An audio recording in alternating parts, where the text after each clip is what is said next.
Olá pessoal, tudo bem com vocês? Bem-vindos a mais um vídeo. E hoje eu estou aqui para falarmos de um livro muito especial, O Morro dos Ventos Uivantes, né? Eu li esse livro já faz um tempo, então eu li em fevereiro e nós estamos em maio, né? Tô gravando esse vídeo em maio. Mas eu já tinha desistido de gravar, né, sobre esse livro, porque eu fui sendo consumida pelas atividades e acabei deixando pra lá.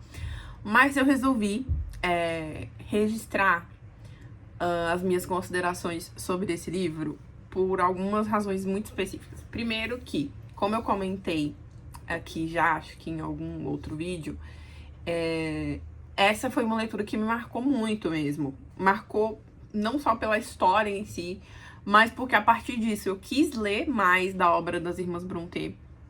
Porque a partir desse livro eu quis ler mais sobre romance gótico. Eu quis ler mais literatura vitoriana. Então, foi realmente um marco. E eu acho que ele merece esse registro por isso.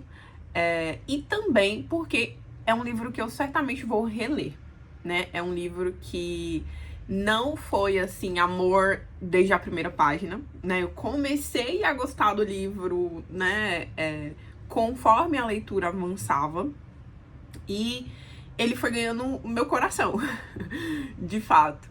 E aí, eu acho que eu tenho certeza que eu vou reler este livro, né? Pretendo ler em outra edição, também pelo que eu já comentei aqui em outro vídeo, em outra tradução, né? Considerando o quanto isso impacta. Mas eu tive uma experiência muito boa com esse livro, muito boa, assim, já de início. Eu faço essas observações porque eu acho que vale a pena deixar registrado aqui, porque quando eu fizer uma releitura, eu quero voltar aqui, né, entender o que eu registrei e daí fazer uma segunda leitura, porque eu tenho certeza, mas assim, certeza absoluta, que eu deixei passar coisas, camadas desse livro, sabe? Eu deixei passar coisas relevantes, com certeza, porque na primeira leitura, e eu acho que é natural, quando a gente tá lendo pela primeira vez, a gente tá muito ansioso pela história em si. E essa é uma história que tem, né, de novo, muitas camadas. É uma história profunda, os personagens são muito complexos. E eu tava muito ansiosa pra entender como que aquilo ia terminar, como que essas pessoas iam terminar. E aí eu tenho, assim, certeza que eu deixei passar coisas que numa segunda leitura eu possivelmente vou me ater. Que eu acho que é justamente o benefício das releituras. Olhar com outros olhos, porque você já amadureceu desde a primeira leitura. Ainda que você leia com pouco tempo, não é sobre o tempo que se passou entre uma leitura e outra, mas o quanto você mudou enquanto pessoa, enquanto leitor, né? E todas as minhas experiências de releitura foram muito boas, porque é isso. Eu sinto uma diferença muito grande, né? Em mim, na forma como eu olho pro livro. É aquela frase do Rio, né? Que a gente não passa, não fica igual, né? Enfim, eu não vou saber falar exatamente, mas é essa a ideia, né? Então, mesmo que a gente releia, a experiência da releitura vai ser realmente diferente. Então, esse também é um ponto. E por fim, como eu comentei também, depois disso aqui, depois desse livro aqui, depois dessa leitura, eu quis ler a obra das Irmãs Brontë. Então, eu fiquei muito, assim, encantada pela escrita da Emily. E considerando que as irmãs escrevem ali, não de forma igual, né, mas assim, escrevem ali no mesmo estilo de literatura, eu decidi, então, empreender aí esse projeto de leitura das Irmãs Brontë. Então, eu li o Morro dos Ventos Uivantes, tô terminando Jane Eyre, e aí eu quero ver se eu consigo registrar todos, pra manter aqui guardada, então, as minhas considerações por um futuro, quando for fazer uma releitura desses livros, voltar nisso, porque não são tantos, então, né, durante a vida talvez eu volte nessas leituras. Mas, enfim, então vamos lá, então, depois de toda essa introdução, falar do Morro dos Ventos Uivantes. Tô aqui com meu cafezinho. E, como falei pra vocês, eu li nessa edição, que é a edição do Clube de Literatura Clássica, um livro muito bonito, gente. Ó, eu, assim, sou suspeita, porque realmente é uma edição muito bonita. Tem algumas ilustrações durante o livro, ilustrações bem bonitas. E E é isso, né? Eu amo livro ilustrado, eu acho que enriquece bastante a experiência, mesmo quando são ilustrações bem específicas, né? Bem pontuais, olha esse bonito. Então, tem algumas ilustrações aí no decorrer do livro. Mais uma. Eu gostei bastante dessa edição. Achei a leitura fluida, como eu falei, não foi amor à primeira página, né? Então, no começo, e aí, de novo, uma observação. Eu nunca tinha lido nada das Irmãs Brontë, eu nunca tinha lido nada de vitorianos, tá? Então, assim, de romance, literatura vitoriana, né? Enfim, esse estilo realmente eu não tinha lido nada. Ali, depois foi coisa de 50 páginas, gente. 50 páginas, e aí o livro engatou, assim, fluiu muito bem. Eu não fiz comparação de traduções nem nada com esse livro, porque eu só tinha realmente essa edição, então eu li por ela. E funcionou muito bem, foi muito bom. Eu li em fevereiro no Clube da Tati, ela tava usando a edição da Zahra, mas pelas trocas que a gente fez nos grupos, assim, não tiveram grande... Quem leu nessa edição, ou em outras também, não fizeram grandes comentários, não que eu me lembre, né? Então, acho que não foi um ponto aqui, foi uma edição boa, foi uma tradução boa, e pra mim funcionou muito bem. Esse livro, então, ele é escrito pela Emily Brontë, mas ele é publicado lá em 1847 sob um pseudônimo, porque as Irmãs Brontë, elas não publicavam, né, em nome delas mesmo. E aí acho que toda uma questão da época, né, a literatura escrita por mulheres não era tão levada a sério. Então, elas escreviam sob pseudônimos, mas pseudônimos específicos, que não daria pra você entender pelo nome se é um nome de homem ou de mulher, como o caso Alice Bell, que foi o pseudônimo que a Emily usou. Eu li ou ouvi em algum vídeo depois que eu li pesquisando sobre a vida das Irmãs Brontë, que elas usavam pseudônimos que começassem com as iniciais delas. Então a Emily usava o pseudônimo Alice Bell, né? Emily Brontë, enfim. Então ela usou aí o Alice Bell e publicou esse livro.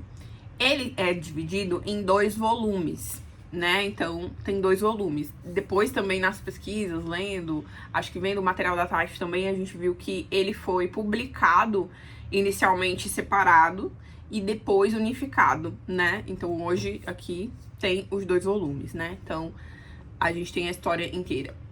O primeiro... Então, e aí, já entrando um pouco na narrativa. Esse livro não tem uma narrativa muito simples, e acho que talvez por isso também demore um pouco pra gente engatar ali a leitura, porque nós temos uma narrativa dupla.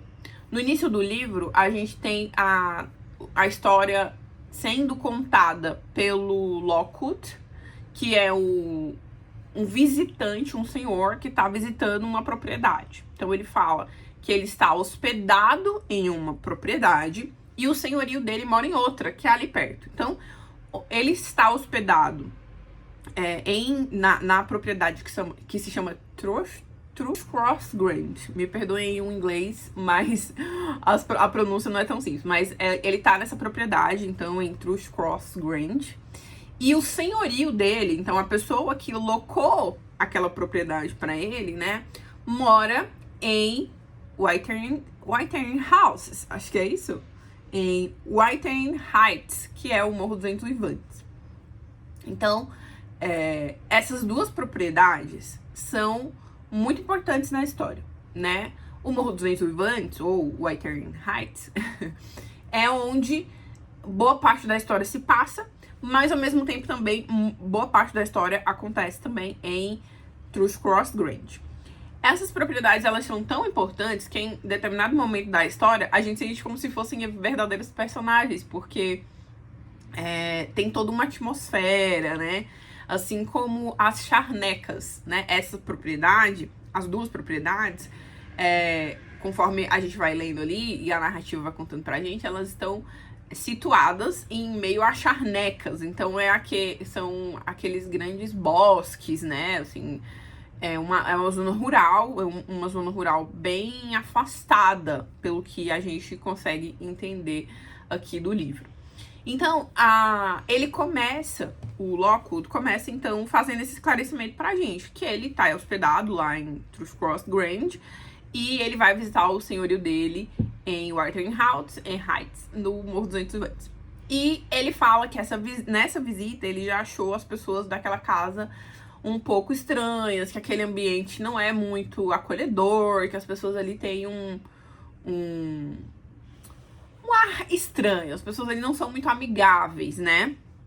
E ele começa então a falar especificamente do senhorio dele, que é a pessoa que alugou a casa pra ele, que é o Heathcliff, né? Então a gente já tem contato ali no começo da história com o Heathcliff, nessa posição de senhorio, né? De que alugou aquela propriedade lá pro Lockwood.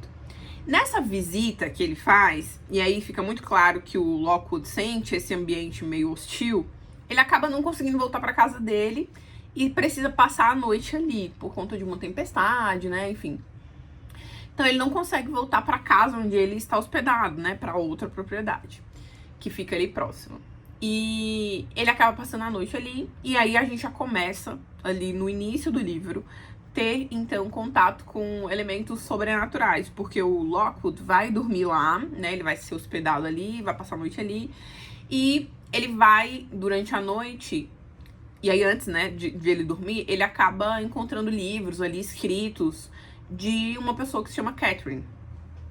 E aí ele lê algumas coisas que estão escritas ali, vê os livros, os diários dela, né, e vai dormir. Quando ele dorme, ele acorda sem entender se ele tá vendo um fantasma ou se é uma pessoa. Mas ele vê o fantasma da Catherine, basicamente, tá? Então a gente começa a ter contato ali com elementos sobrenaturais. Com isso ele grita, né? Ele fica assustado. O senhorio dele, o Heathcliff, acaba vindo e tudo mais. E acaba que eles têm uma situação ruim, porque o Heathcliff acaba entendendo que ele viu o fantasma da Catherine. E isso vai fazer sentido lá na frente, porque a gente fala, nossa, como assim? Ele sabia que era o fantasma. A gente percebe que ele sabe, né? Ele deixa isso claro no livro. E, enfim, então aquela situação toda acontece, aquele clima muito estranho, aquela atmosfera estranha. No dia seguinte, salvo engano, o Lockwood volta pra casa. E aí, lá na casa onde ele tá hospedado, né? Então, lá em Thrushcross Grange, ele está em companhia da governanta da casa, que é a senhora Nellie Dean. A Nellie é a segunda narrativa do livro. Lembra que a narradora do livro, né? Lembra que eu falei que ele tem duas narrativas? Então, a primeira a gente vê pelos olhos do Lockwood, desse visitante, né? Desse senhor que tá hospedado em Thrushcross Grange. E a Nellie é a governanta atual dessa casa, mas ela já trabalhou basicamente nas duas. E aí ele comenta, quando ele volta lá pra casa dele, né, que ele achou aquilo tudo muito estranho e tudo mais, e ela fala pra ele que tudo aquilo tem uma explicação, que tem uma história por trás daquilo, né, e ele começa a se interessar e ela começa a contar, ele fica doente, né, por conta da tempestade, e aí ela acaba fazendo companhia pra ele enquanto conta pra ele a história que envolve o Heathcliff e aquela propriedade e a própria Catherine, que a gente começa então a entender quem é por meio da história da Nellie. Aí a Nellie vai contar pra ele, vai começar a contar a história realmente do início. Como que o Heathcliff chegou ali, porque o Heathcliff não tem... Ela vai explicar que o Heathcliff foi adotado, né? Por quem? Pelo pai da Catherine, que era o dono daquela propriedade onde hoje o Heathcliff tá, né? Lá a casa onde o Lockwood dormiu, era a propriedade, né? O Morro dos Ventos Vivantes, era da família da Catherine. O pai da Catherine acabou adotando o Heathcliff quando ele era muito pequeno ainda. E a Catherine também era pequena, né? E ela vai contar, então, que o Heathcliff foi levado sem muitas explicações pelo pai da Catherine. E desde o começo ele não foi muito bem aceito, né? Por ser adotado, enfim, por ter sido levado nessa situação. A única pessoa que realmente se dava bem com ele, que tinha uma boa relação de amizade, era a Catherine. E eles então desenvolvem, a Nellie vai contar, obviamente, com todos os detalhes que o livro permite, que eles tinham uma relação muito bonita, né? Que eles tinham uma relação de amizade muito bonita e que eles foram crescendo juntos, que a única pessoa dentro daquela família que não maltratava o Heathcliff era a Catherine. Porque o irmão da Catherine maltratava muito ele, a mãe também não gostava muito, enfim. Então ele era uma pessoa sempre maltratada naquela família. E a gente tem algumas cenas bem tristes. Um parêntese que eu acho que eu não comentei é que esse livro tem cenas de violência, assim, ao meu ver, até bem fortes, tá? Em diversos momentos. Então a gente presencia o Heathcliff realmente tendo algumas situações de humilhação, enfim. Então ele não é bem acolhido naquela casa, por assim dizer, exceto pela Catherine. Então o livro conta que eles têm uma relação muito bonita, que eles brincam juntos, que eles passam muito tempo juntos. E a gente vai começando a entender que realmente tem um amor juvenil surgindo ali. Num determinado momento, eles estão brincando. E aí, de novo, né? As propriedades que, em algum momento, ao meu ver, passam a ser personagens, né? Então, quando eles são crianças, né? Eles estão brincando lá no Morro dos Ventos Uivantes. E acontece um determinado fato ali, eu vou tentar fazer essa resenha sem falar muita coisa, gente, porque é muito detalhe. Mas, e que precisam, na leitura, vocês vão ver que todos os detalhes fazem muito sentido. Mas em algum momento lá, ela acaba tendo acesso a essa outra propriedade, né? Então, eles estão brincando ali no Morro dos Ventos, alguma coisa acontece, um determinado fato, e ela vai ter acesso a Thrushcross Grange. Ela vai precisar ser cuidada, essa família vai cuidar dela, e é a primeira vez, então, que ela vai ter acesso a essas pessoas que moram lá. Ela vai, salvo engano, o livro fala isso, né, que ela vai ter contato com essa realidade, ela vai conhecer aquelas pessoas que vivem uma situação melhor financeiramente do que eles, né. Então, ela acaba tendo esse contato. E o que isso influencia? Quando eles estão ali numa idade de adolescência, salvo engano, né? Então, já tem esse clima de amor juvenil entre eles. Mas, quando acontece esse fato, e ela precisa se hospedar, né? Ela passa, salvo engano, uma noite lá em Thrushcross Grange, e aí no outro dia ela volta pra casa dela, começa-se uma atmosfera ali de, nossa, tem um filho, né? Um herdeiro daquela família que poderia se casar com a Catherine, né? E isso começa a ser uma questão. E aí, um belo dia, ela tá conversando com a Nellie na cozinha, e elas estão falando sobre isso, sobre a questão do casamento, né? De a Catherine casar com o Heathcliff ou com o Edgar, que é o filho daquela propriedade, né? O herdeiro de Thrushcross Grange. E elas estão conversando e tal, ela tá falando ali com a Nellie, que ela gosta muito do Heathcliff. Essa é uma cena, assim, pra mim, muito marcante, porque nessa conversa, ela fala muito do amor dela pelo Heathcliff. Ela fala muito que ela gosta do Heathcliff, que ela tem um sentimento muito forte por ele, isso fica muito claro nessa conversa. Só que aí, em algum momento, vem o Heathcliff e ouve essa conversa, né? Então, ele ouve parte da conversa. E aí, a parte que ele ouve é justamente a parte em que ela fala que ela não pode casar com ele, porque ele não tem dinheiro, porque ele não tem como oferecer pra ela, né? Aquela questão do status social, enfim. Então, ele ouve basicamente a parte em que, depois de falar um monte de coisa boa, né? De ela falar várias coisas boas que ele não ouve, ele ouve unicamente a parte em que ele é rejeitado, né? E aí ela fala que ela não poderia ficar com ele por conta disso. E aí é onde ele foge. Nesse dia, ouvir essa conversa foi muito difícil pra ele. E aí ele foge, né? E aí a gente tem, então, um vácuo, né, por assim dizer, na história. Por quê? Passa-se um tempo, a gente não sabe quanto tempo, pelo menos, se eu estiver errada, me corrijam, quem já leu.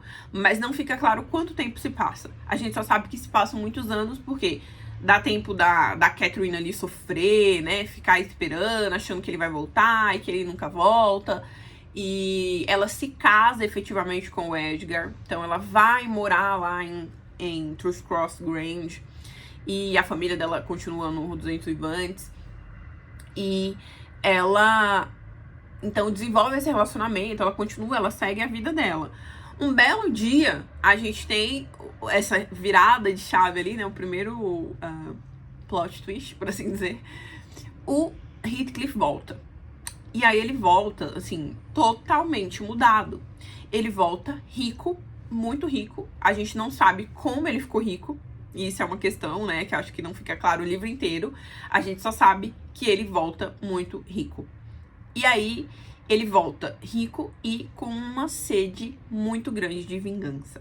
E aí, a partir daí, a história que, inclusive, eu achava quando eu comecei a ler, antes de ler, na verdade, né? Eu sempre tive pra mim que era uma história de amor, que era um romance, né? Então, uma história fofinha, bonitinha e tal. E, gente, não é, tá? Definitivamente não é uma história de amor. Ao meu ver, é uma história de uma vingança. Na verdade, é a história de um amor que não se concretiza e das consequências disso. E aí a gente tem, então, o Heathcliff com esse plano de vingança, assim, estruturado. Ele quer se vingar de todo mundo. Ele não quer se vingar só da Catherine, que foi quem efetivamente abandonou ele, que foi quem não correspondeu ali com aquele amor dele. Mas ele quer se vingar de todo mundo que maltratou ele, né, enquanto ele era criança. E ele quer, então, de fato, que aquelas pessoas paguem por aquilo que fizeram pra ele. E a partir daí, então, a gente tem um novo capítulo, né, que ganha essa história. Então, quando o Heathcliff volta, né, então, quando ele volta rico e tudo mais, ele chega ali no Morro dos Ventos Uivantes como um visitante, né, ele chega ali pra se hospedar por um tempo, por assim dizer. Só que, quando ele chega, o irmão da Catherine, porque o pai da Catherine, os pais morreram, né? Então, quem ficou ali? O irmão da Catherine e alguns empregados, salvo engano. Só que o irmão da Catherine, ele tá afundado, assim, em dívidas, numa situação emocional muito ruim, né? Então, o Heathcliff acaba usando disso, acho que já como parte do projeto de vingança dele, porque ele começa a emprestar dinheiro pro irmão da Catherine, né, pro Hindley, e a casa que tinha dívida, ele começa a pagar, então emprestar dinheiro, pagar dívida e tal, enfim, o resumo, ele se torna basicamente o dono do Morro dos Ventos Uivantes, né, a partir dessa tática que ele foi adotando.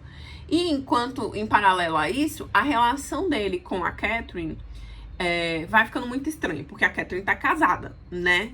Lá com o Edgar, morando lá em Thrushcross Grange.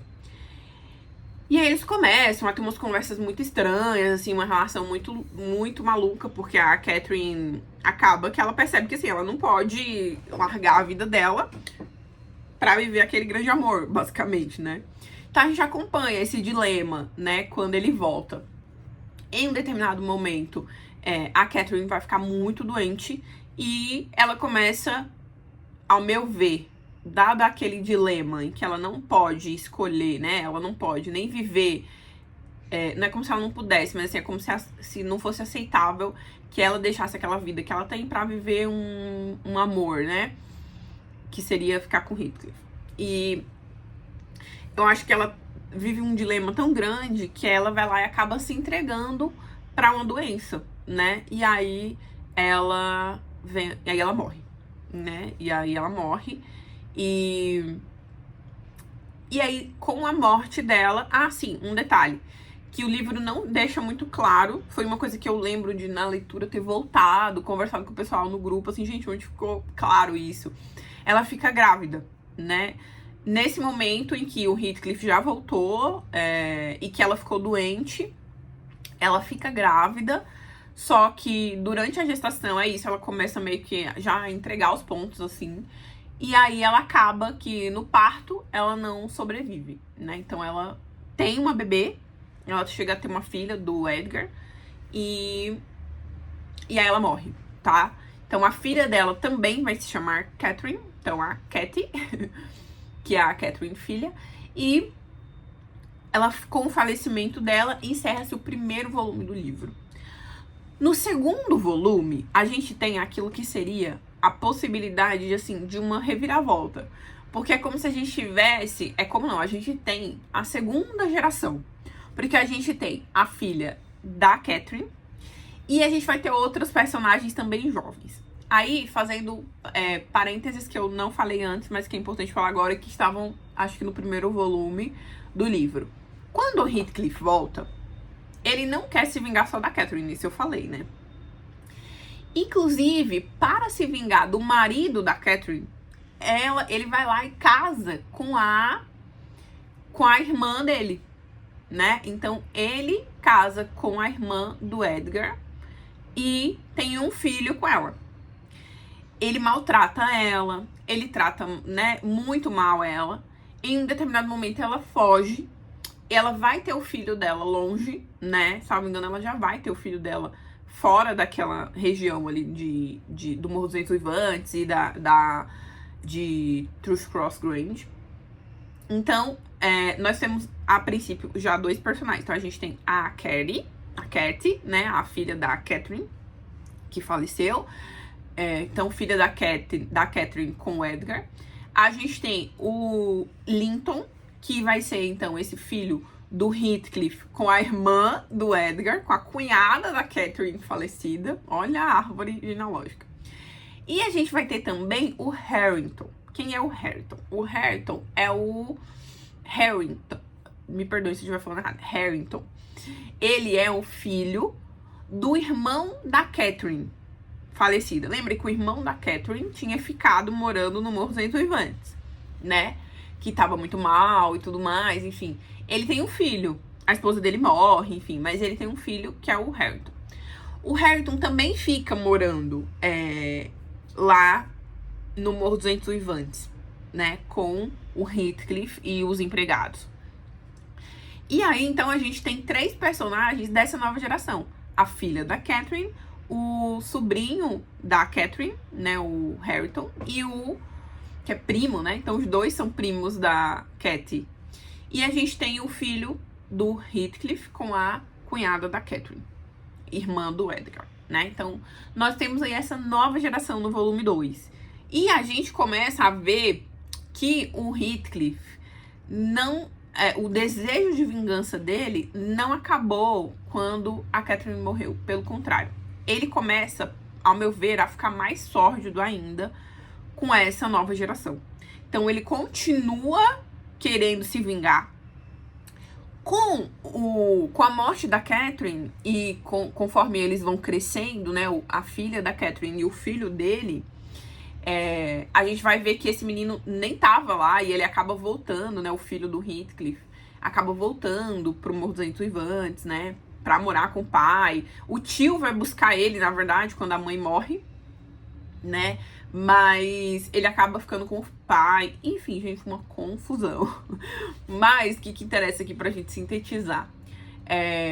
Senão esse vídeo poderia ter 1 hora, facilmente. Mas o que eu vejo do volume 2 primeiro, essa perspectiva que a gente fica, né, de que as coisas vão mudar, que agora não tem mais aquele peso todo que tinha das relações, mas isso acaba sendo uma ilusão, porque o Heathcliff continua completamente empenhado ali com a vingança dele, e ele quer implementar a vingança dele, inclusive, em face dessa nova geração.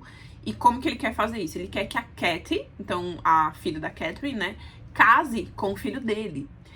E ele não tá interessado na felicidade deles, no sentimento. Não, ele só tá interessado a partir do momento que eles se casarem, ele teria, então, a propriedade, as 2 propriedades pra ele, né? Então, ele passaria a ser o dono, basicamente, de tudo. Do Morro dos Ventos Uivantes e de Thrush Cross Grange. De novo, né?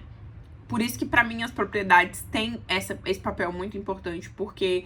no fim das contas, não é como se fosse o objetivo central, ou a gente pode considerar que é o objetivo central da vingança do Heathcliff. Envolve não só a vida das pessoas, não só a Catherine, não só a filha, não só as pessoas que maltrataram ele, mas um desejo que ele tem de controlar todas as 2 propriedades, né? Então, no volume 2 a gente vê isso. A gente vê, de novo, uma situação muito parecida com o que a gente viu no capítulo 1. A Katie demora para ter acesso ao Morro dos Ventos Uivantes. quando ela tem acesso, porque ela mora lá em Trus Cross Range, né, com o pai dela. Quando ela tem acesso ao Morro dos Ventos Uivantes, a gente vai ver que ela começa a se aproximar do Harrington. O Harrington, por sua vez, ele é um menino que a gente vai ver. O Harrington é um sobrinho da Catherine, que faleceu, né? Então, o Harrington, a gente vai ver que o Heathcliff quis implementar a vingança dele em face do Harrington, criando ele de qualquer jeito, deixando ele pra lá, sabe? Basicamente não dando educação pro coitado do menino.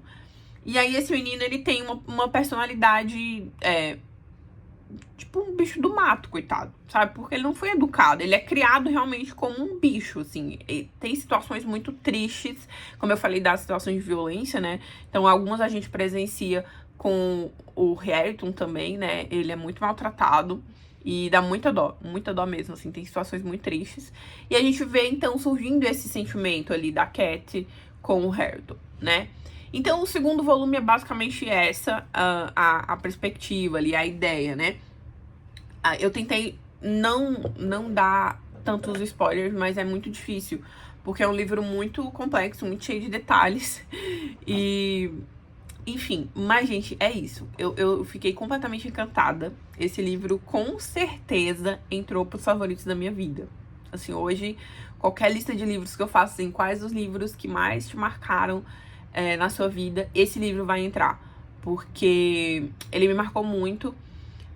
A história em si é muito legal, o enredo e tudo mais, mas eu acho que é o que de menos tem aqui. Eu acho que o mais valioso, pelo menos pra minha experiência, foi ver o quanto os sentimentos moldaram essas pessoas. Sentimentos bons, sentimentos ruins, né?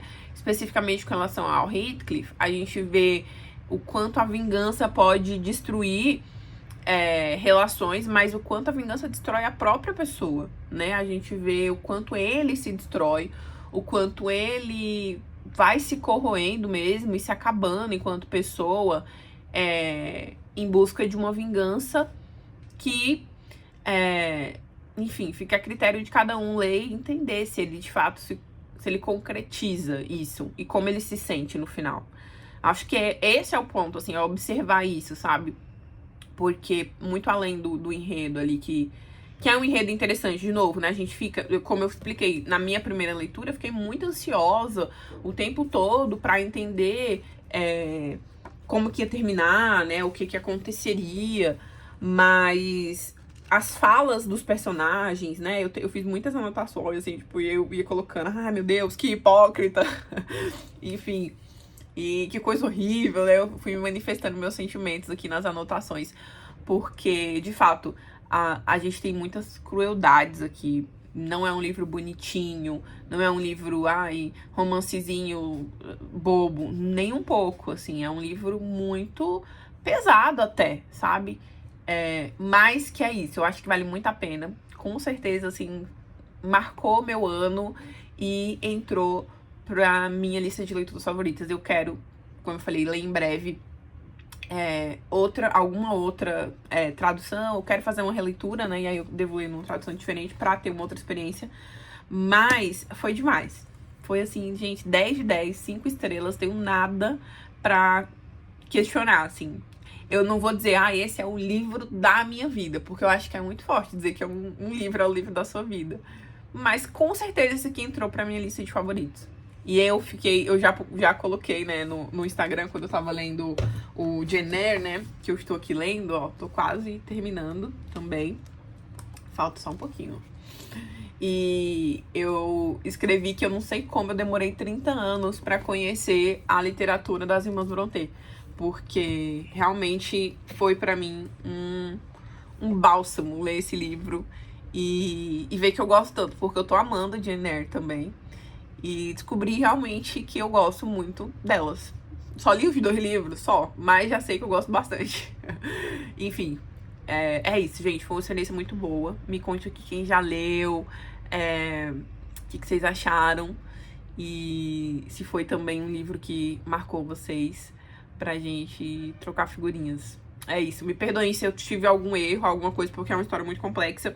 Faz um tempo que eu li, eu fiz algumas anotações na época da leitura e usei elas pra tentar sintetizar aqui no vídeo, mas se tiver qualquer erro, me avisem aí que a gente faz correções e retificações, tá bom? E é isso. Uma ótima leitura pra quem for ler e depois contem aqui o que vocês acharam. E quem já leu também, me conte. Vamos trocar ideias aí, tá bom, gente? Um beijo, até o próximo vídeo. Tchau!